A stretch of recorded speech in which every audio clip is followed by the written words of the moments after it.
In the shadow of crumbling towers where ravens nest and ivy claims stone, an old knight raises his spade against the dying light. Each shovelful of earth marks another day closer to his end, another memory buried beneath the weight of forgotten oaths. But destiny cares not for the plans of weary men, and sometimes the grave we dig becomes the foundation upon which kingdoms rise again. Will you witness how a single act of mercy can awaken the sleeping heart of a realm? The autumn wind carried the scent of decay through the broken gates of Raven's Hollow Keep, whistling through gaps in stone where mortar had surrendered to time's relentless siege. Sir Aldric of Greymont paused in his labour, weathered hands gripping the wooden handle of his spade as he gazed upon the hole that would soon cradle his bones. 6 feet long, 4 feet wide, and now deep enough that his grey head barely crested the earth's edge, it was honest work for a man who had spent 40 years dealing in death. The old knight's shoulders, once broad enough to bear the weight of kingdoms, now curved beneath a threadbare cloak that had once been the proud blue of House Greymont. His beard, white as winter frost, caught the amber light of the setting sun as he climbed from his earthen labour. Each movement sent familiar aches through joints that had known too many battles, too many wounds, too many years of carrying burdens meant for younger men. Another day's progress toward peace, he murmured to the ancient oak, whose roots would soon embrace his rest. The great tree had stood sentinel over Raven's Hollow for 3 centuries, its massive trunk bearing scars from siege engines and its branches heavy with the weight of history. It was fitting that it should witness his final chapter, as it had witnessed the glory days when banners flew proud from the keep's towers and the great hall rang with laughter. Aldric's pale eyes, still sharp despite his years, swept across the ruins of what had been his world. The stables where he had trained his first destrier now sheltered only mice and memories. The armory, where he had polished his mail until it gleamed like silver water, was choked with brambles. The chapel where he had taken his vows as a knight of the realm stood roofless, its altar cracked and its stained glass windows reduced to glittering fragments in the weeds. 23 years had passed since King Godwin's death at the Battle of Thornfield, 23 years since the realm had shattered like a dropped goblet.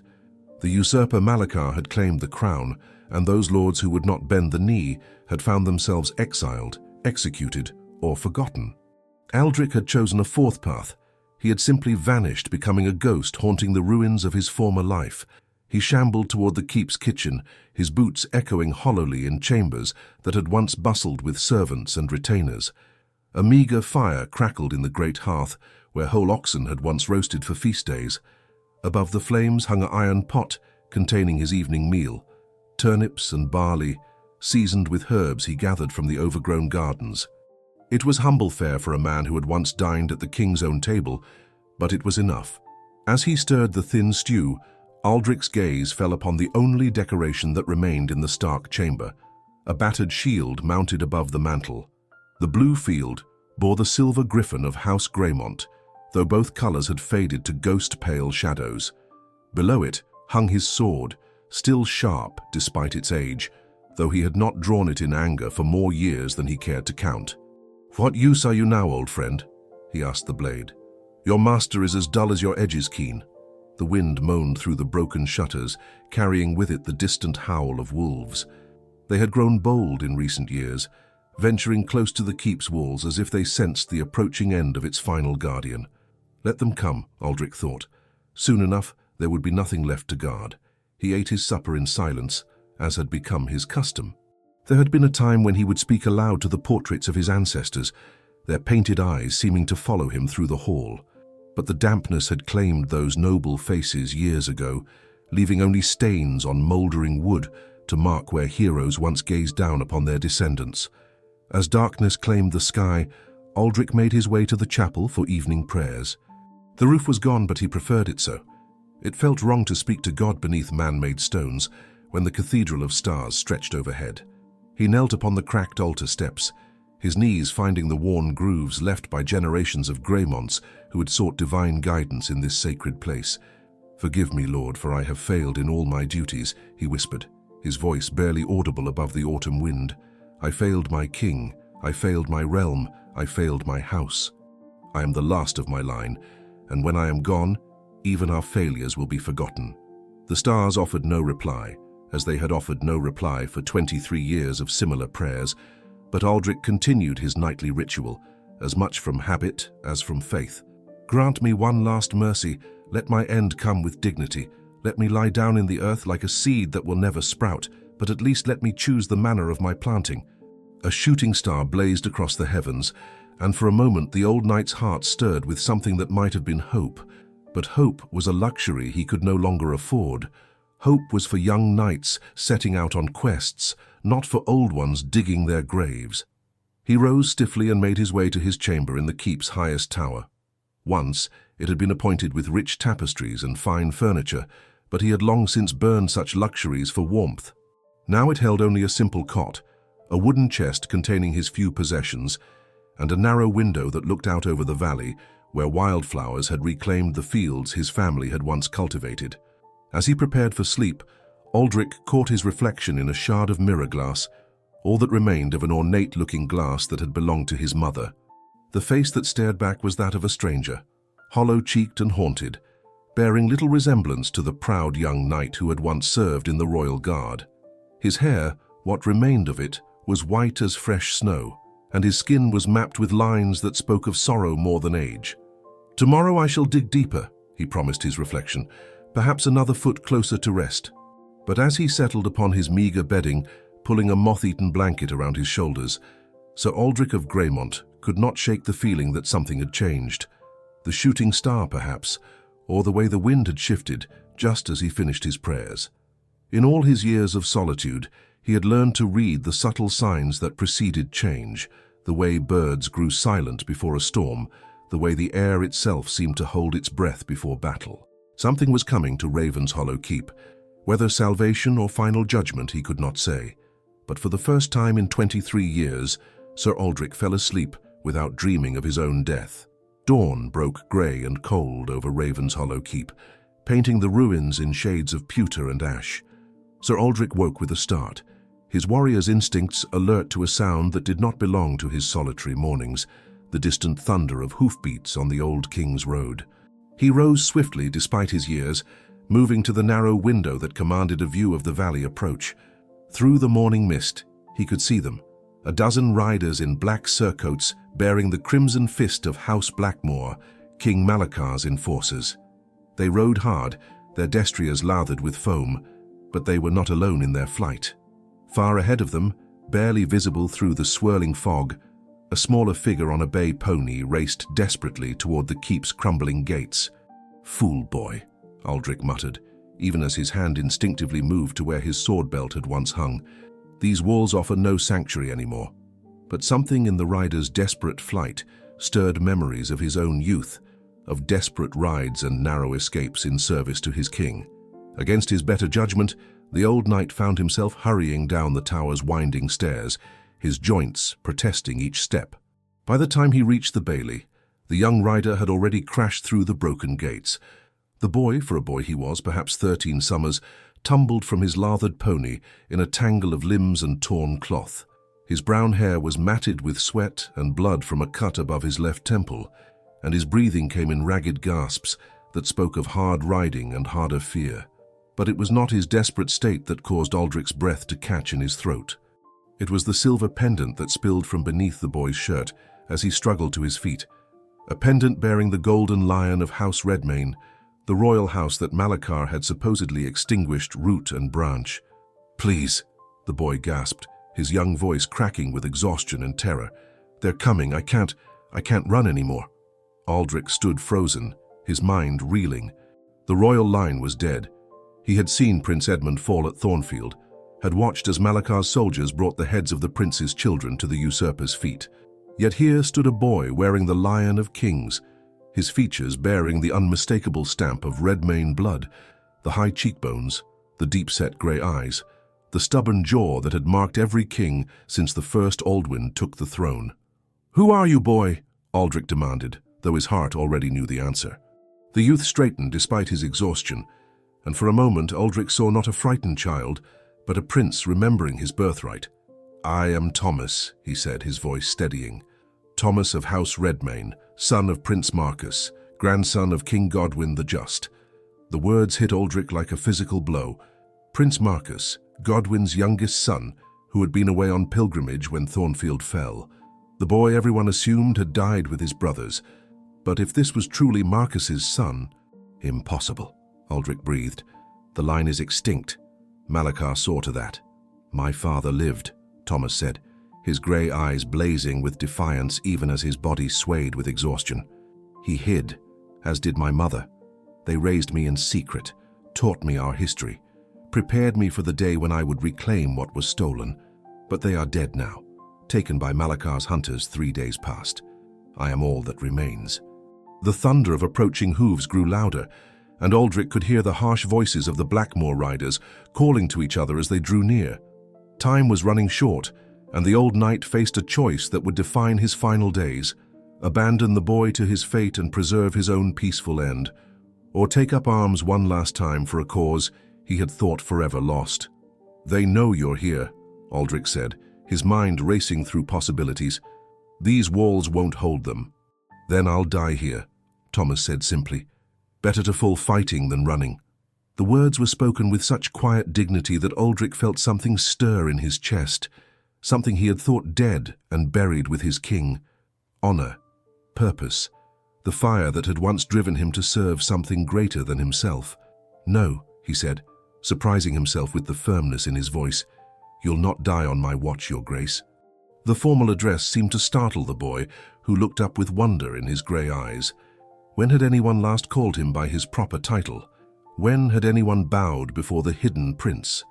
Aldrich moved with sudden purpose, his aged body remembering the efficiency of command. Can you still ride? Yes, but my pony is spent. Leave the pony. Follow me. The old knight led Thomas through the keep's labyrinthine passages, downstairs carved from living rock, through chambers that had not seen light in decades. Behind them, the sound of iron-shod hooves echoed in the bailey as the Blackmoor riders entered the ruins. Search every stone, came a harsh voice that Aldrich recognized as Sir Roderick Thorne, Malachar's hunting hound. The boy is here somewhere. Lord Malachar wants his head before the week is out. In the depths of the keep, Aldrich pressed a hidden catch that opened a section of wall, a passage known only to the lords of Ravenshollow. Beyond lay a tunnel that led to the old mine workings in the hills, passages that had been carved centuries ago and forgotten by all save the Greymonts. This leads to the Thornwood, he whispered, 3 miles through the dark, but it will bring you out beyond their search. From there you can reach the coast, take ship to Valdris or the Summer Isles. Thomas grasped his arm with surprising strength. Come with me. Help me reclaim what is ours. For a moment, Aldrich was tempted to ride once more beneath the royal banner, to see the Lion of Redmayne fly proud above castle walls, to watch justice return to a realm that had suffered too long under Malachar's iron fist. But he was an old man, and old men belonged in the earth, not on battlefields. My war is over, lad, he said gently. Yours is just beginning. But I can give you one final gift. He pressed something into the boy's hands, a ring bearing the griffin seal of House Greymont, the mark that had once commanded respect throughout the realm. Show this to Lady Morwyn of Ashford Keep, if she still lives. Tell her that Aldrich Greymont names you true king and calls in the old debts. She'll know what it means. Above them, boots thundered through the keep as Thorne's men searched room by room. Soon they would think to check the lower levels, and the secret would be discovered. Go, Aldrich urged, and remember, you are not just the last of your line. You are the first of what comes next. Thomas gripped the ring tightly, tears streaming down his dirt-stained cheeks. I'll remember you, Sir Aldrich. When I sit the throne again, your name will be spoken with honor. Just speak it true, Your Grace. That's all any knight can ask. The boy disappeared into the tunnel's darkness, and Aldrich sealed the passage behind him. Above, he could hear Thorne's men growing closer, their search becoming more frantic. Let them come. He had given a king his chance, and that was enough. As he climbed back toward the light, Sir Aldrich of Greymont smiled for the first time in 23 years. Perhaps his grave could wait another day. Sir Aldrich emerged from the depths of Ravenshollow Keep to find Sir Roderick Thorne standing in the great hall, his black armor gleaming like the carapace of some predatory beetle. The king's hound had always been a creature of cruel efficiency, his pale eyes holding the cold calculation of a man who took pleasure in others' pain. now those eyes fixed upon the old knight with the intensity of a serpent selecting its prey. "Sir Aldrich of Greymont," Thorn said, his voice carrying the false courtesy of a man who held all the advantages. "Still among the living, I see.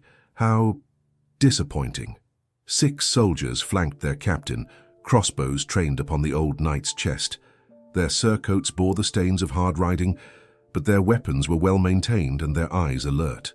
These were not the green boys who had died at Thornfield.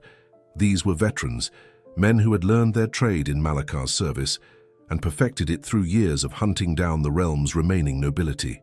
"Sir Roderick," Aldrich replied with a slight nod, as if greeting an old acquaintance at court rather than the man who had come to kill him. "Your manners have not improved with age, I see. Still entering keeps uninvited." Thorn's lips curled in what might have been a smile. "Uninvited? But surely you've been expecting us. The boy who rode so desperately to your gates, where has he gone?" "Boy?" Aldrich moved slowly toward the cold hearth, his hands visible and empty. "I've seen no boy. Only ghosts and memories, and neither make for good company. Come now, Aldrich. Your wits were always sharp, even if your loyalties were misplaced. We tracked the whelp here. His pony still stands in your bailey, lathered with sweat and trembling with exhaustion. Where is Prince Thomas?" The name hung in the air like a challenge, and Aldrich felt his heart skip despite his outward calm. So they knew the boy's true identity. That made the stakes infinitely higher, and Thomas's escape infinitely more crucial. "Prince Thomas?" Aldrich allowed confusion to color his voice. "The royal line died at Thornfield, as you well know. King Malakar made certain of that." Thorn stepped closer, his hand resting on his sword hilt. "Did he? Then explain to me how a boy bearing the royal seal has been raising rebellion in the eastern provinces. Explain how villages that have bent the knee for 20 years suddenly remember their old loyalties. Explain how whispers of the lost prince spread like wildfire through the realm." Behind Thorn, one of the soldiers, a grizzled sergeant with scars mapping his weathered face, shifted nervously. Aldrich caught the movement and filed it away. Even among Malakar's men there were those who remembered the old king's justice, who had perhaps begun to question their master's harsh rule. "Whispers are wind," Aldrich said mildly, "and wind passes." "Indeed it does." Thorn drew his sword, the steel singing as it cleared the scabbard. "But sometimes it carries sparks that must be stamped out before they become fires.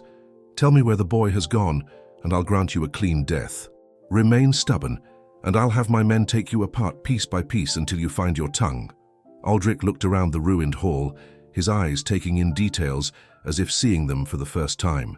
The way afternoon light slanted through the broken roof, illuminating dust motes that danced like tiny spirits. The sound of wind moving through stones that had weathered 1,000 storms.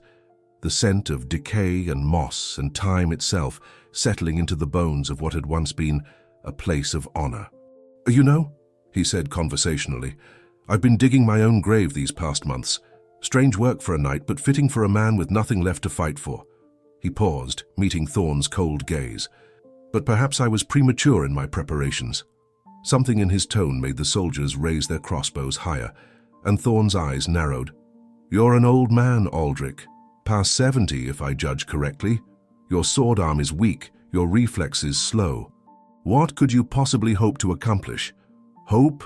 Aldrich laughed, and the sound echoed strangely in the empty hall. "I stopped hoping 23 years ago, when I watched my king fall and my world crumble. But hope and purpose are different things, Sir Roderick.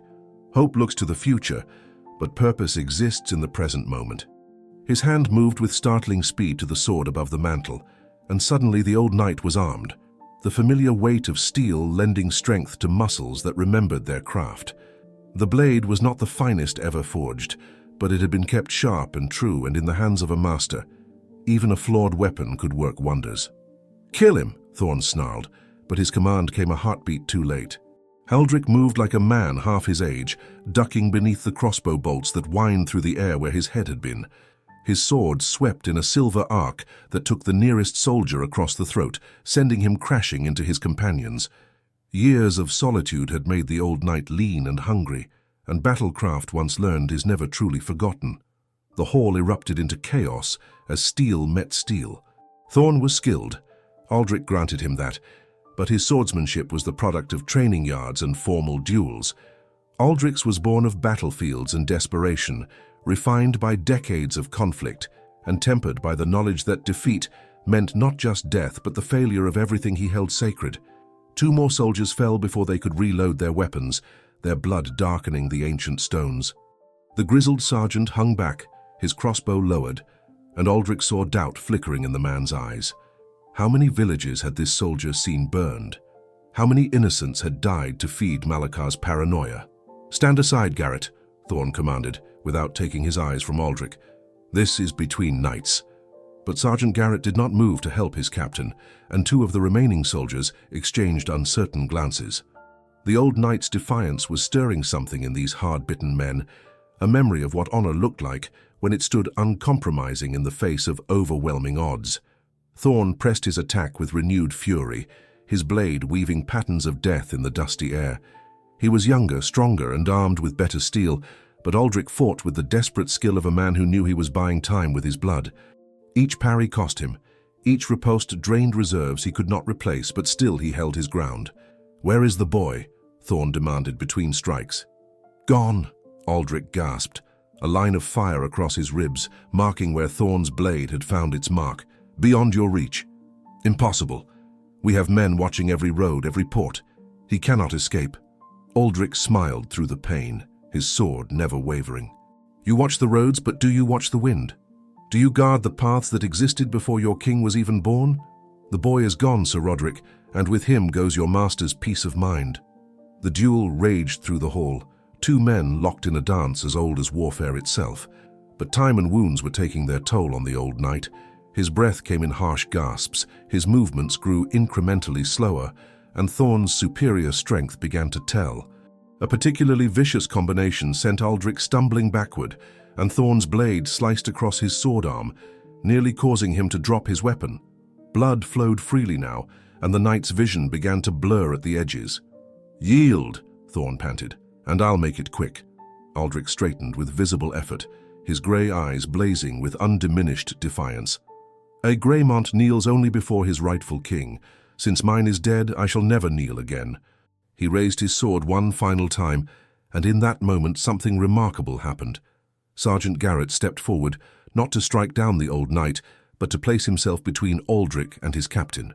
"Enough," the sergeant said quietly. "Let the old man die with honor." Thorn's face contorted with rage. "Stand aside or join him in death." "Perhaps that's the better choice," Garrett replied. And suddenly 2 more soldiers moved to flank him, their weapons turned toward their own captain.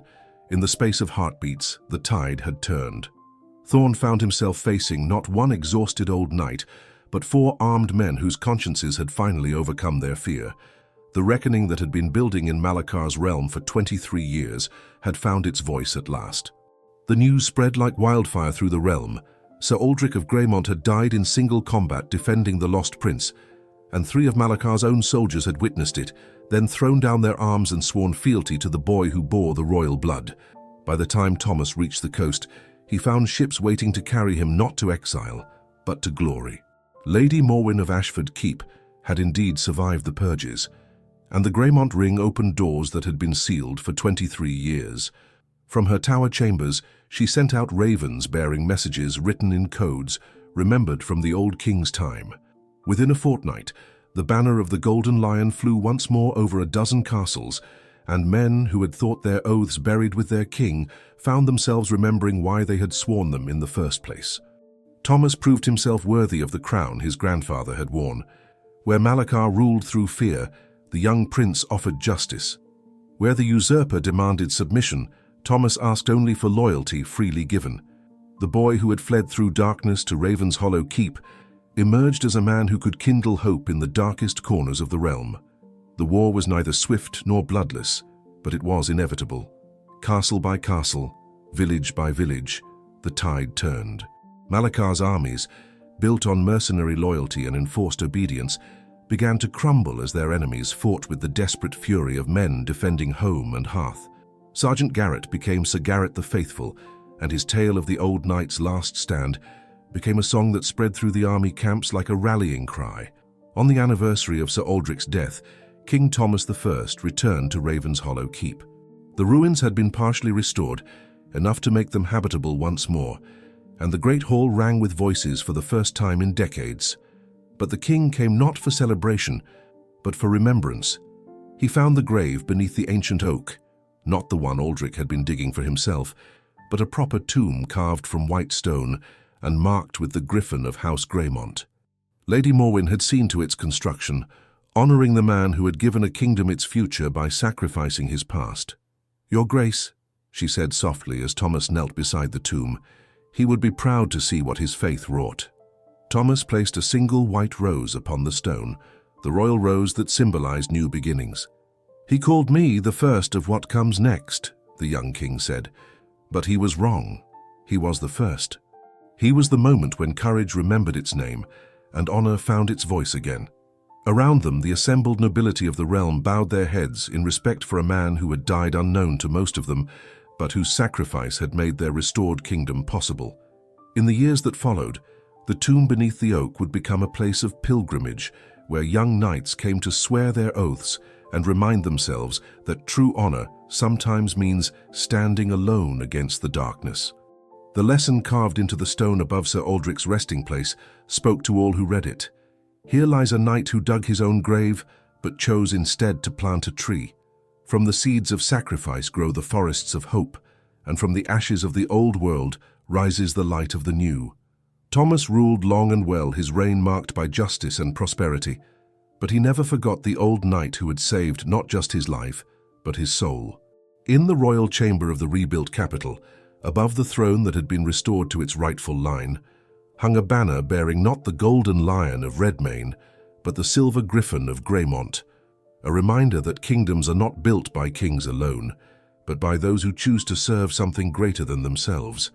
And in the evenings, when the affairs of state were done and the court had withdrawn, King Thomas would sometimes walk alone to his balcony and look toward the distant hills where Raven's Hollow Keep stood guard over its sacred grove. In those quiet moments, he could almost hear an old knight's voice carried on the wind, reminding him that the measure of a man is not in how he lives, but in what he leaves behind. The realm prospered, and the tale of the old knight who dug his own grave became legend. But legends, unlike graves, are meant to be shared. And so the story lived on, passed from father to son, from knight to squire, from generation to generation. A reminder that sometimes the most important battles are fought not by armies, but by individuals who choose to stand for right when all seems lost. In the end, Sir Aldrich of Greymont found the immortality he had never sought, not in the ground he had prepared for his bones, but in the hearts of those who heard his story and chose to follow his example.